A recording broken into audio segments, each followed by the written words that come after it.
Hello everyone and welcome to my YouTube channel Solve with Apurva।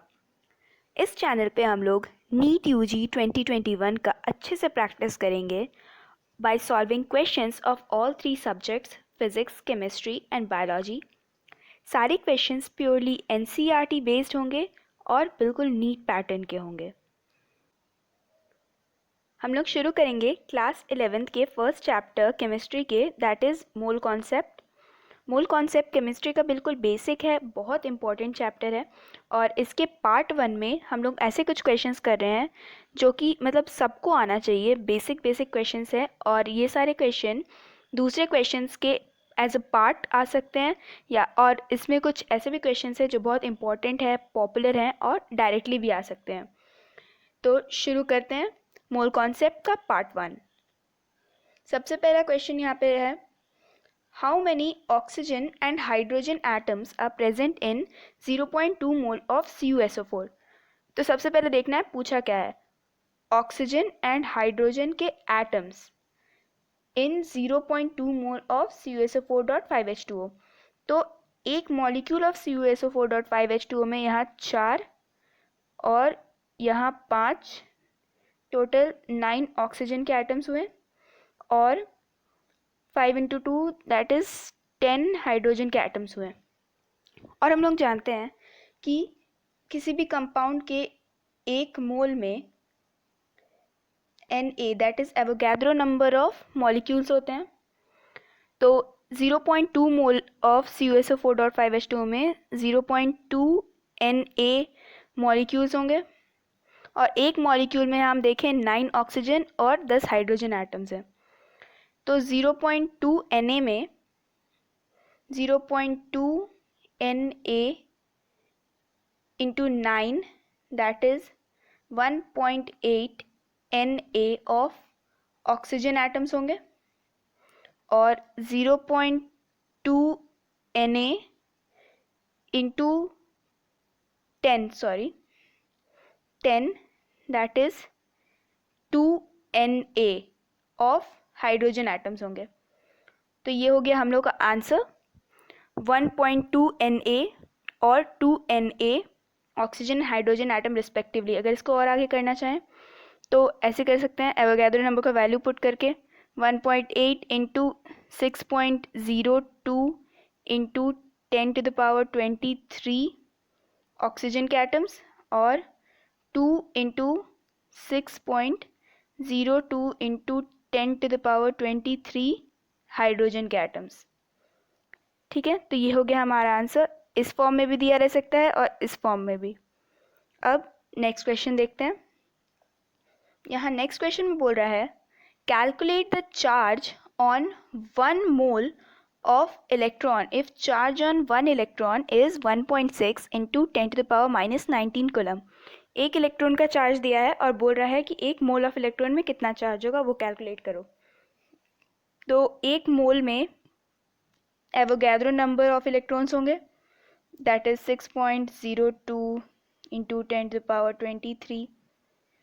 तो charge एक mole of electrons में होंगे, number of electrons into charge, तो 6.02 into 10⁻23 into 1.6 into 10⁻−19 coulomb that is equal to 96500 coulomb. ये हो गया हमारा 1 मोल electron पे चार्ज। और ये जो 96500 कूलम है, इसको हम लोग इस वैल्यू को बोलते हैं that is equal to 1 farad. और ये 1 फेराड इलेक्ट्रोकेमिस्ट्री में बहुत काम आएगा। तो यहाँ हम लोग देख लिए कि ये 1 फेराड वैल्यू आया कहाँ से। ठीक है, तो हमारा आंसर यहाँ पे हो गया 96500 कूलम या 1 फेराड चार्ज होता है एक मोल इलेक्ट्रॉन्स पे। अब नेक्स्ट क्वेश्चन देखते हैं। यहाँ नेक्स्ट क्वेश्चन में बोल रहा है, how many nitrogen atoms are present in 0.5 mole of nitrogen gas. यहाँ नाइट्रोजन गैस दिया है और पूछा है नाइट्रोजन एटम्स कितने हैं 0.5 मोल में। तो नाइट्रोजन का जो गैस होता है वो एज N2 मॉलिक्यूल एग्जिस्ट करता है, ठीक है, मतलब एक मॉलिक्यूल में 2 नाइट्रोजन के एटम्स हैं और यहाँ 0.5 मोल दिया है। तो 0.5 मोल में कितने मॉलिक्यूल्स होंगे? 0.5 Na मॉलिक्यूल्स होंगे और एक मॉलिक्यूल में 2 नाइट्रोजन के एटम हैं तो इंटू 2, तो ये हो गया Na number of atoms. 2 into 0.5 1, that is Na number of atoms present है। तो ये हो गया 6.02 इंटू 10⁻23 नाइट्रोजन के एटम्स हैं 0.5 मोल ऑफ नाइट्रोजन गैस में। तो ये हो गया हमारा आंसर। अब देखते हैं नेक्स्ट क्वेश्चन। यहाँ नेक्स्ट क्वेश्चन में बोल रहा है which statement about AMU is false. सबसे पहले तो AMU क्या है वो समझ लेते हैं। किसी भी एटम का अगर मास कैलकुलेट करते हैं तो या तो हम लोग ग्राम में कैलकुलेट करते हैं या AMU में कैलकुलेट करते हैं, that is atomic mass unit. इसको U से भी डिनोट करते हैं। एक AMU का वैल्यू होता है कार्बन एटम का जो मास होता है उसका 12th part, that is 1/12th part of mass of carbon atom. उसको अगर हम लोग kg में लिखें तो ये हो जाएगा 1.66 इंटू 10⁻⁻27 kg, और वही है 1.66 इंटू 10⁻⁻24 ग्राम। तो AMU को हम लोग जान गए कि जो कार्बन एटम का मास होता है 12 ग्राम, उसका 12th पार्ट है। अब देखते हैं ऑप्शंस में क्या है। सबसे पहले दिया है it's 1/12 of mass of carbon atom, बिल्कुल सही है। बी ऑप्शन में दिया है it's 12th part of mass of carbon atom, सही है। ये दोनों स्टेटमेंट इक्वल ही हैं, दो अलग तरह से लिखा है। अब थर्ड देखते हैं it's 1/12 of part of mass of C12 atom. ध्यान से यहाँ पे देखना है, यहीं फंसाया गया है। अगर यहाँ पे होता है it's 1/12 of mass of carbon atom तो बिल्कुल सही होता, लेकिन यहाँ क्या है of part of mass of C12 atom, मतलब C12 एटम का जो मास है उसके किसी एक पार्ट का 12th पार्ट। तो ये 1 AMU से भी कम हो गया, तो ये गलत है। C option is false. अब नेक्स्ट क्वेश्चन देखते हैं। यहाँ नेक्स्ट क्वेश्चन में बोल रहा है if naturally occurring chlorine has 75% of Cl35 and 25% of Cl37 then calculate atomic mass। यहाँ पे थोड़ा कॉन्सेप्ट है वो समझते हैं। जब एक एलिमेंट जिसका एटॉमिक नंबर सेम हो, यानी सेम एलिमेंट, यहाँ पे क्लोरीन का एटॉमिक नंबर 17 है और उसके मास नंबर्स डिफरेंट हो, ठीक है, जैसे एक में 35 है मास नंबर और एक में 37 है क्लोरीन का मास नंबर और एटॉमिक नंबर सेम है, तब इसको हम लोग बोलते हैं isotopes. Same atomic number and different mass number. और जो एटॉमिक मास होता है ऐसे में वो आइसोटोप्स के मास का एवरेज होता है। तो एटॉमिक मास यहाँ पे हो जाएगा N1A1 plus N2A2 by N1 plus N2। तो यहाँ N1 और N2 है परसेंटेज ऑकरेंस और A1 A2 मास है। यहाँ पे वैल्यू पुट करते हैं तो एवरेज मास हो जाएगा 75 इंटू 35 प्लस 25 इंटू 37, यही दिया है ना, एक बार चेक कर लें। 75% of Cl35 and 25% of Cl37, हाँ सही है, बाई 75 प्लस 25, ये हो जाएगा 3550 by 100, that is equal to 35.5 gram. तो ये हो गया एटॉमिक मास क्लोरीन का, जो एवरेज एटॉमिक मास मतलब एवरेज मास है आइसोटोप्स का। ये है हमारा आंसर। अब नेक्स्ट क्वेश्चन देखते हैं। यहाँ 6th क्वेश्चन में बोल रहा है atomic mass of boron is 10.8, calculate percentage of B10 and B11। मतलब सेम क्वेश्चन है पिछले वाला, उसको उलट दिया है और एटम को चेंज कर दिया है, क्लोरीन की जगह बोरॉन। तो ये कैलकुलेट करने बोला है कितने परसेंटेज है इन आइसोटोप्स का, B10 का कितना परसेंटेज है और B11 का कितना परसेंटेज है। एवरेज एटॉमिक मास मतलब एटॉमिक मास हम लोग को दिया हुआ है, तो फॉर्मूला तो हम लोग को पता ही है, atomic mass is equal to N1A1 plus N2A2 by N1 plus N2। तो सबसे पहले हम लोग को देखना है कि परसेंटेज क्या होगा, इन लोगों को वही फाइंड करना है। तो परसेंटेज ले लेते हैं, B10 का परसेंटेज ले लेते हैं, लेट बी x, और B11 का परसेंटेज यहाँ पे तब हो जाएगा 100 माइनस x। ठीक है, ये हो गया B10 का और ये B11 का। ठीक है, तो अब ये परसेंटेजेस का वैल्यू मास 10 है और 11 है, उसके साथ पुट करते हैं फॉर्मूला में, और एटॉमिक मास का भी वैल्यू। तो एटॉमिक मास दिया है यहाँ पे 10.8 is equal to x into 10, direct 10x ही लिख देते हैं, 10x plus 11 into 100 minus x by x plus 100 minus x। इसको आगे सॉल्व करेंगे तो ये हो जाएगा, x कट जाएगा, ठीक है, ये वाला और ये वाला कट जाएगा, तो क्रॉस मल्टीप्लाई करेंगे तो हो जाएगा 1080 is equal to 10x plus 11 into 100 minus x। इसको फर्दर सॉल्व करेंगे तो ये हो जाएगा x plus 1100 is equal to 1080। तो यहाँ पे x का वैल्यू आ जाएगा 20। मतलब जो आइसोटोप का परसेंटेज हम लोग x लिए थे, मतलब जिसका मास 10 था, वो 20% एग्जिस्ट कर रहा है नेचर में, तो 100 माइनस x हो जाएगा 80%। तो यहाँ पे आंसर लिख देते हैं, B10 का परसेंटेज हुआ 20% और B11 का परसेंटेज हुआ 80%। तो ये हो गया हमारा आंसर। अब नेक्स्ट क्वेश्चन देखते हैं। यहाँ 7th क्वेश्चन में पूछ रहा है how many atoms are in piece of silver of mass 2.16 gram. 2.16 gram mass दिया है और पूछा है इस मास में कितने नंबर ऑफ एटम्स प्रेजेंट है। तो यहाँ पे सबसे पहले हम लोग निकालेंगे नंबर ऑफ मोल्स।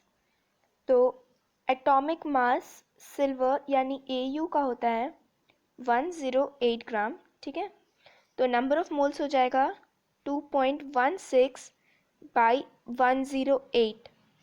ठीक है, और नंबर ऑफ एटम्स होता है number of moles into Avogadro number. तो इसको एवोगैड्रो नंबर से मल्टीप्लाई करते हैं, that is 6.02 into 10 to the power 23। तो ये आ गया हम लोग का नंबर ऑफ एटम्स। इसको सॉल्व करेंगे तो आ जाएगा 1.2 into 10 to the power 22 atoms. तो ये हो गया हमारा आंसर। मतलब 1.2 into 10 to the power 22 atoms present है 2.16 ग्राम ऑफ सिल्वर में। अब देखते हैं नेक्स्ट क्वेश्चन। क्वेश्चन नंबर 8 में बोल रहा है calculate mass of iron piece having 10 to the power 25 atoms. मतलब नंबर ऑफ एटम्स दे रखा है, आयरन है वो दे रखा है, और बोला है कि इतने नंबर ऑफ एटम्स का मास क्या होगा। तो जो मास होता है वो होता है number of moles into atomic mass. ठीक है, तो यहाँ पे नंबर ऑफ मोल्स हो जाएगा जितना एटम्स दिया है by Avogadro number of atoms, मतलब 10 to the power 25 by 6.02 into 10⁻23। ठीक है, तो ये यहाँ पे हो गया नंबर ऑफ मोल्स। तो जो मास होगा वो number of moles into atomic mass है। तो आयरन का एटॉमिक मास होता है 56, तो मास हो जाएगा number of moles into atomic mass that is 56। इसको सॉल्व करेंगे तो ये आ जाएगा 929 ग्राम। तो ये हो गया हमारा आंसर। 10⁻25 आयरन के एटम्स का मास 929 ग्राम है। यहाँ पे एक ट्रिक बताते हैं, ठीक है, कैलकुलेशन को इजी करने के लिए।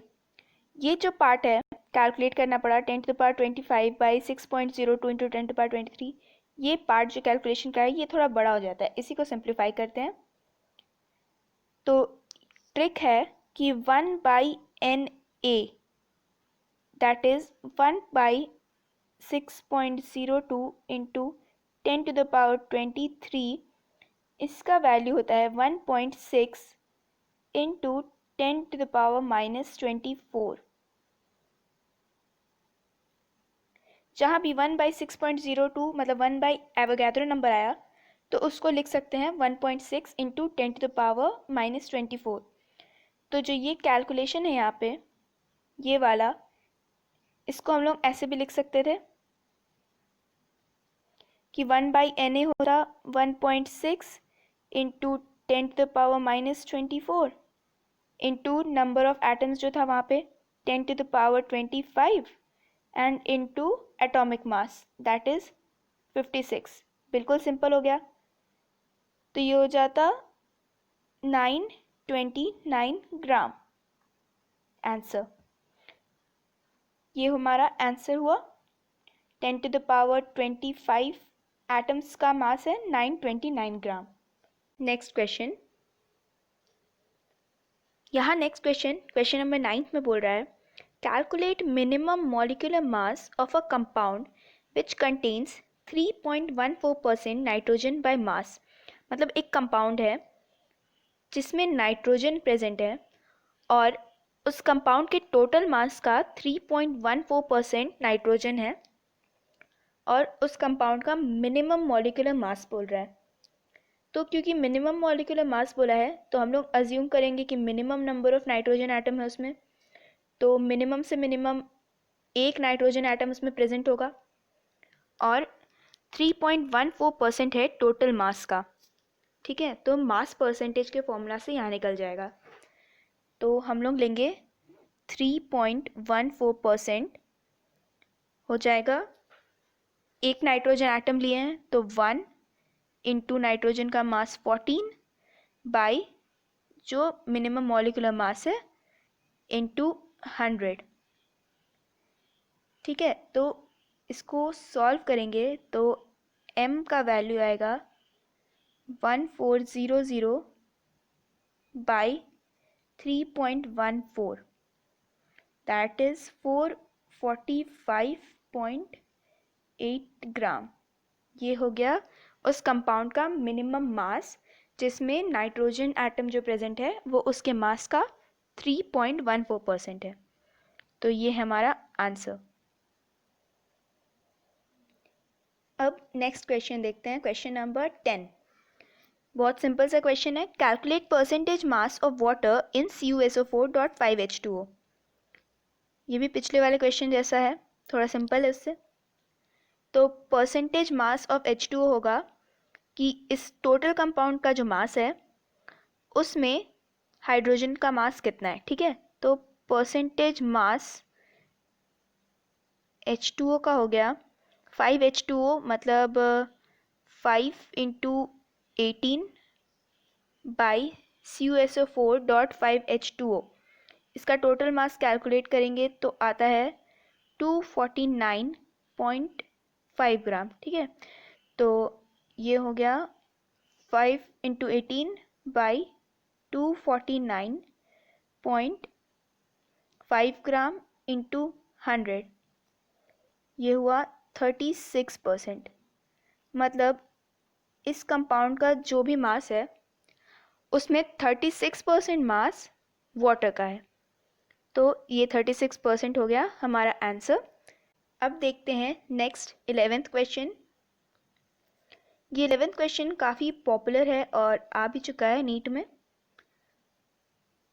HB मतलब यहाँ पे haemoglobin consist of 0.33% iron by mass. Determine the number of iron atoms present in one molecule of haemoglobin. Molecular mass दिया है हेमोग्लोबिन का 67200। ऐसा क्वेश्चन देख के बहुत लोग डर जाते हैं, लेकिन ये बहुत सिंपल क्वेश्चन है, मास परसेंटेज का ही क्वेश्चन है। दिया है कि हेमोग्लोबिन जो 67200 जिसका मास है, उसमें आयरन जो प्रेजेंट है वो 0.33% है और पूछा है कि कितने नंबर ऑफ आयरन एटम्स हैं। तो 0.33% होगा आयरन का, क्योंकि एटॉमिक मास है 56 और हम लोग को जानना है कि कितने नंबर ऑफ आयरन एटम्स हैं, तो उसको n ले लेते हैं बाय 67200 इंटू 100। यहाँ से कैलकुलेट करेंगे तो n का वैल्यू आएगा 672 इंटू 0.33 बाई 56, तो n का वैल्यू हो जाएगा 3.96, अप्रॉक्सीमेटली ले सकते हैं 4। तो 4 आयरन के एटम्स प्रेजेंट हैं एक मॉलिक्यूल ऑफ हेमोग्लोबिन में। अब देखते हैं नेक्स्ट क्वेश्चन। अच्छा, 12th क्वेश्चन आ गया, ये लास्ट क्वेश्चन है। ये बहुत इंपॉर्टेंट है। प्रीवियस क्वेश्चंस के हिसाब से देखेंगे तो इसका कैलकुलेशन थोड़ा लेंदी लगेगा, लेकिन बहुत इजी है, ध्यान से देखना है। इस क्वेश्चन में पूछा है 2.46 gram of MgSO4.XH2O gave 12 gram of MgSO4 on heating. Calculate the value of X। मतलब MgSO4.XH2O को जब हीट किए तो दिया हम लोग को MgSO4, तो ये है 2.46 ग्राम और ये मिला 1.2 ग्राम, मतलब H2O निकल गया। H2O का मास हो जाएगा, यहाँ से कितना H2O निकला, 2.46 माइनस 1.2 हो जाएगा, ये 1.26 ग्राम निकल गया। तो ये जो 1.26 ग्राम निकला वो यहाँ पे H2O होगा। ठीक है, हीट किए, यहाँ हीट का सिंबल बना देते हैं। और अब देखते हैं कि ये टोटल मास का 2.46 ग्राम का कितना परसेंट था। 1.26 ग्राम जो वाटर निकला वो कितना परसेंटेज था। तो ये हो जाएगा 1.26 बाय 2.46 इंटू 100, तो 1.26 बाय अप्रॉक्स 1/2 हो जाएगा, तो दैट इज़ 50%। मतलब टोटल मास का 50% मास था H2O मॉलिक्यूल के मास का, जो कि निकल गया। अब इससे मास परसेंटेज निकालते हैं। ठीक है, तो मास परसेंट यानी 50% मॉलिक्यूल का मास है वाटर का, मॉलिक्यूल में 50% मास है वाटर का, तो 50 is equal to number of water molecules into एक वाटर का मास। ठीक है, तो x इंटू 18 बाई MgSO4.XH2O का टोटल मास। तो MgSO4 का मास कितना होगा, 24 प्लस सल्फर का 32 प्लस ऑक्सीजन 16 इंटू 4, ये हो जाएगा टोटल 120 ग्राम। ठीक है, MgSO4 का मास। यहाँ नीचे टोटल MgSO4.XH2O का मास लेंगे, तो ये हो गया 120 प्लस 18x इंटू 100, ये हो जाएगा 50%। इसको सॉल्व करेंगे तो x का वैल्यू निकल जाएगा, मतलब कितने नंबर ऑफ वाटर मॉलिक्यूल्स है उसका वैल्यू निकल जाएगा।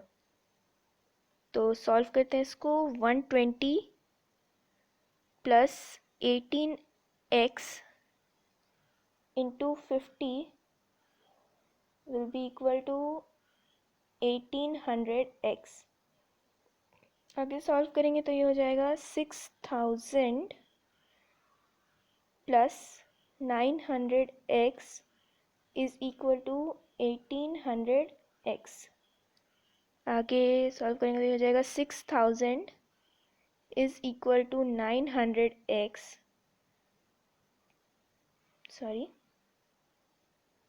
तो यहाँ से x का वैल्यू आ जाएगा 60, 0 0 कट गया था, 60/9, दैट इज 6.4 वाटर के मॉलिक्यूल्स है। एक MgSO4.xH2O में x का वैल्यू 6.4 है। तो ये हो गया हमारा आंसर।